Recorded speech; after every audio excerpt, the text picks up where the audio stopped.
వచ్చే ఎన్నికల్లో కూడా తమ కూటమి అధికారంలోకి వస్తుందని ధీమా వ్యక్తం చేశారు AP deputy CM Pawan Kalyan. ఇక 2029లో రూలింగ్లోకి వచ్చి కూటమి అంతు చూస్తామని వైసీపీ బెదిరించడం హాస్యాస్పదంగా ఉందన్నారు. తమకు ఎవరిపై వ్యక్తిగత కక్ష ఉండదంటూనే జగన్ పార్టీ ఎలా రూలింగ్లోకి వస్తుందో తాము చూస్తామని వార్నింగ్ ఇచ్చారు. ఇక ప్రకాశం జిల్లా మార్కపురం పరిధి నరసింహపురంలో పవన్ పర్యటించారు. తాగునీటి పథకానికి ఆయన శంకుస్థాపన చేశారు. అనంతరం సభలో ప్రసంగిస్తూ గత ప్రభుత్వం జల్ జీవన్ మిషన్ ను పట్టించుకోలేదని విమర్శించారు పవన్ కళ్యాణ్. మంచినీరు అందించాలన్న ధ్యాస కూడా గత పాలకులకు లేదని మండిపడ్డారాయన. అదేవిధంగా న్యాయక్రాంతమైన ఆలయ భూములను వెనక్కి తీసుకునే ప్రక్రియ ప్రారంభించినట్లు చెప్పుకొచ్చారు డిప్యూటీ సీఎం పవన్ కళ్యాణ్. ముఖ్యంగా ఇక్కడున్న యువత ఈ రోజు నేను వచ్చిన సందర్భం జేజేఎం కావచ్చు, కానీ ఇక్కడున్న యువతలో ఉన్న వేదన, కోపం, బాధ,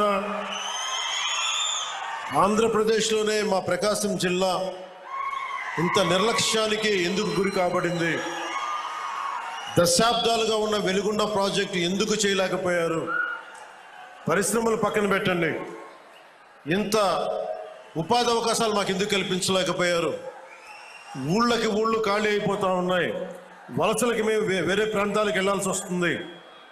ఇలాంటి నేపథ్యంలో మీ ఆవేదన, మీ కష్టం, మీ బాధ బాగా అర్థం చేసుకున్నవాడిని. ఇక్కడ ఉన్నది నేను ఒంగోలు జిల్లాలో ఒక 2 సంవత్సరాలు ఉన్నాను. ఒంగోలు టౌన్లో ఒక 6 నెలలు కనిగిరిలో ఉన్నాం.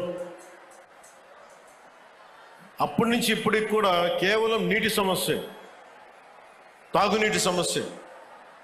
ఆ తాగునీటి ముఖ్యంగా కనిగిరిలో పనిచేసేటప్పుడు 6 నెలల్లో ఎందుకు వెళ్ళిపోవాల్సి వచ్చింది అంటే మోకాళ్ళు వంగిపోతాయి, వెన్నెముక వంగిపోద్ది, ఈ ఫ్లోరైడ్ సమస్య ఉందని చెప్పి మేము ఇక్కడి నుంచి వెళ్ళిపోవాల్సి వచ్చిన పరిస్థితి.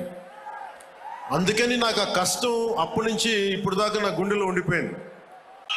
ముఖ్యంగా ఇక్కడున్న యువత ఈ రోజు నేను వచ్చిన సందర్భం